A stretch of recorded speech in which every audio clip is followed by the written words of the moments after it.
Hello everybody, this is C47 Podcast, and today we will be going over this book called Beak and the Finch. So anyways, let's just get right into it. I'm here with my best bud right here. Introduce yourself. Hello, and so chapter 1 introduces the story which takes place on the Galapagos, and it's about Darwin's finches. So Darwin's first finches of all, are crazy. the island they make camp on and study, it's kind of a little bit treacherous, isn't it? Daphne Major. It's quite the big hole in the ground. Yeah, There's it's my a mom. yeah. The island is pretty treacherous. One of the biggest problems is getting to the island. There was no entrance really, because it was all cut away by the seas. They had one little rock they had to climb up, and once they got there, they had scorpions and all kind of stuff, especially the sun. Yeah. Hot desert island, had to bring all their water. They had to row this little dingy rowboat up there to take all the panga. Right. Yeah, funny So- name that is. They also introduce a lot of the stuff they're going to talk about in the rest of the book, all in chapter 1. They talk about the finches and evolution, which we'll go over in a little bit. So in chapter 2, they talk about the first person, Darwin, that went by there. He saw tortoises and finches, but at the time he thought they were different kinds of birds. He didn't know they were all finches. Yeah, he was young back then, you know. He was exploring the island. He saw these birds. This was his first experience. He had to relate to him, you know. Sure. You're seeing all this stuff in the wilderness, like big things, huge plants. Like you don't know. Like he had no idea the finch would go on to become his main work. Right. So, and also, he didn't properly document the finches. He threw them all into a bag. He couldn't determine between them. So, and he didn't know how important his finches really, as they were known to be later, until he got back from his voyage and started looking through them. And this would lead into a beautiful discovery. Yes. And then other people picked up his work, or after he made a few discoveries, said a few things about evolution. He wrote some texts that really moved toward our idea of evolution. And yeah, we just chug along. One of the points he brought up was, So yeah, this work, it went on to influence one of the most two influential biologists or evolutionary studyists of their time, Peter and Rosemary Grant. These two, they were something. Like all the other biologists, they really looked up to them. They were super famous in the science field because they took evolution and took To the it next to step, a whole yeah. nother level. It was crazy what they did.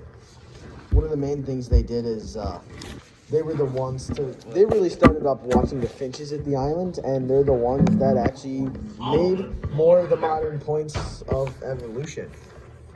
And one thing Peter thought after he'd collected some research in the field and was studying it, he realized if things are evolving constantly, why isn't there just a spectrum of species? You know? Like, why isn't there just an infinite, like, there's no breaks in between, there's nothing between species. So one of the main things that causes evolution is natural selection. Natural selection also causes extinction. So all the gaps in between are created by species not being able to support themselves. They're not as well equipped as the new species that have evolved. Like if you're living in an environment, like let's pretend you're the bird here. Right. If you're the bird, you've got this stubby little beak, but you're supposed to be a carnivore trying to tear away at rats. How is your little stubby little beak gonna tear into the rats? Exactly. So Mother Nature is gonna be like, all right, you're bad at your job, boy, you're gone. And that's natural selection.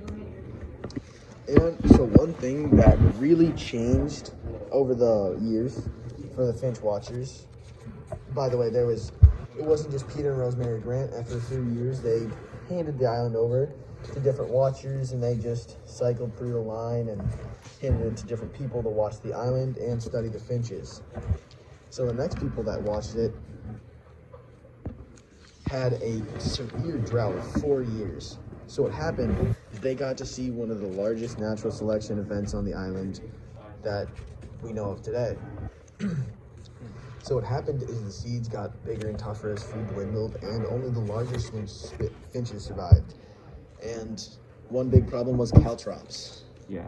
They also stated in the book that about 85% of all the finches died off during this time.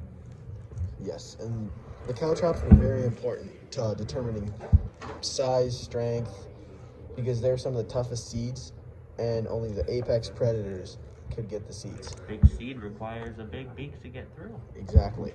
All those small beak birds, they just couldn't take it. They died off.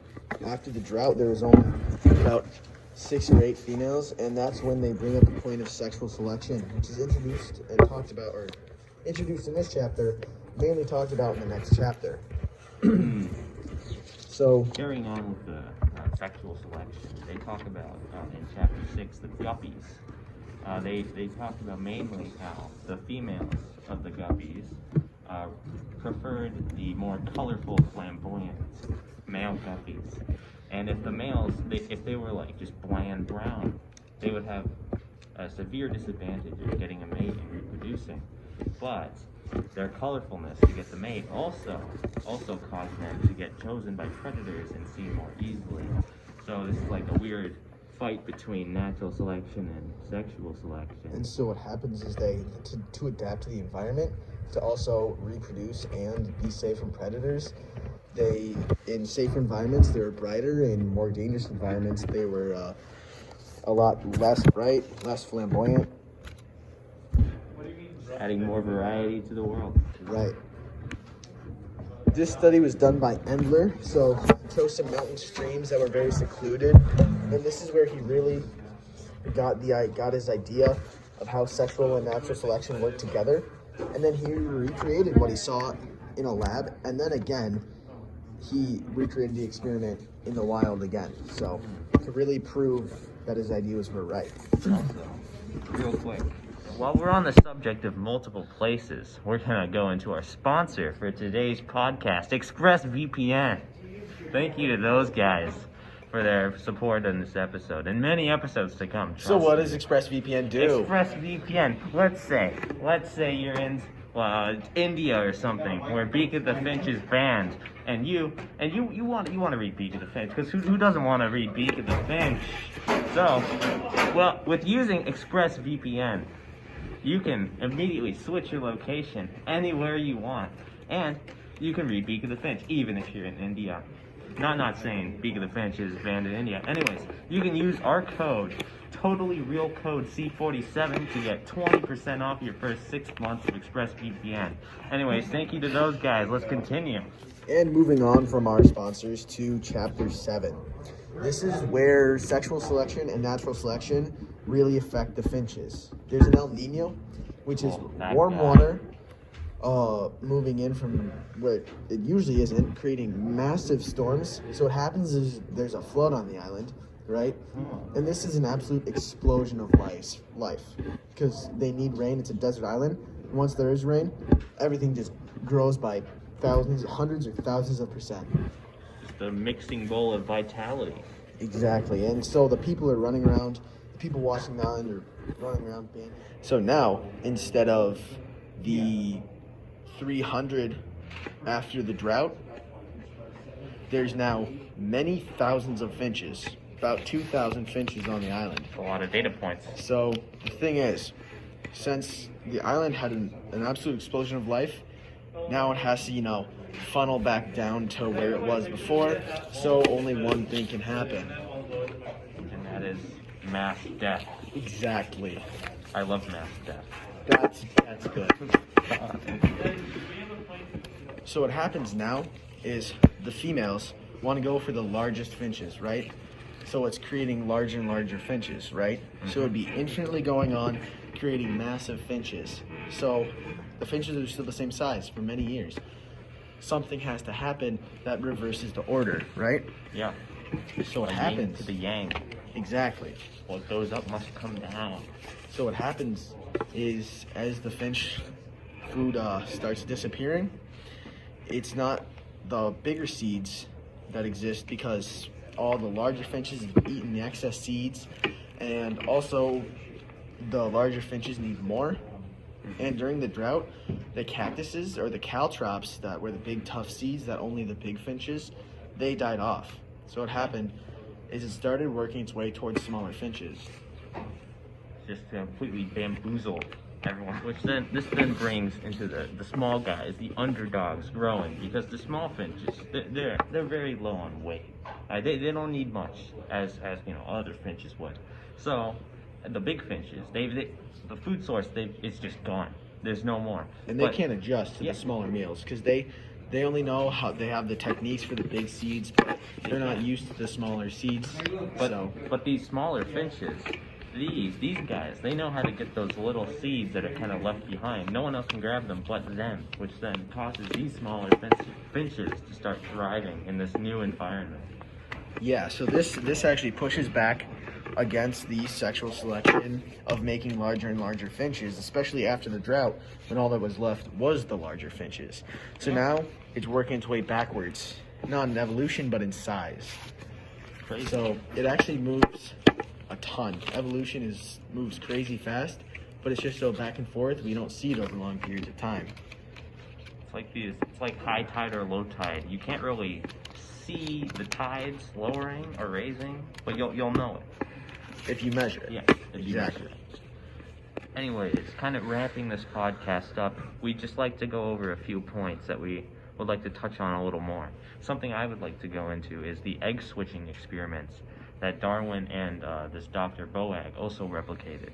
So this experiment is basically taking the eggs from two finch nests and swapping them to see how the new eggs and the parents would react to basically adopted parent or forced adoption. They thought the reason the bigger finches existed, they didn't think it was hereditary. They thought the more food and the more nutrients the finch gets, the bigger it gets. So they wanted to prove this or disprove this.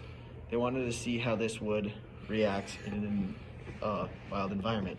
And what they found is that the finches, they kind of grow up as if more towards their biological parents. Right. And their adoptive parents really have no factor or little to no factor in how they are brought up. Another thing we could go over is the Darwin. Yes, the Darwin. The Darwin is a measure of evolution. It's a percent change in the growth or shrink of a part of an animal's body. So over long periods of time, we really don't see evolution. If you look at birds, if you take random checks every few hundred years, you're not going to see much change. But if you take a check every year, you're going to see a lot of change because it fluctuates so quickly. But it's so back and forth that it creates an equilibrium. So a Darwin is a pretty small measurement. And if you look over a period of long time, you're only going to see a Darwin, half a Darwin of change in a species. But if you look closely, you can see up to 60,000 Darwins a year in a species.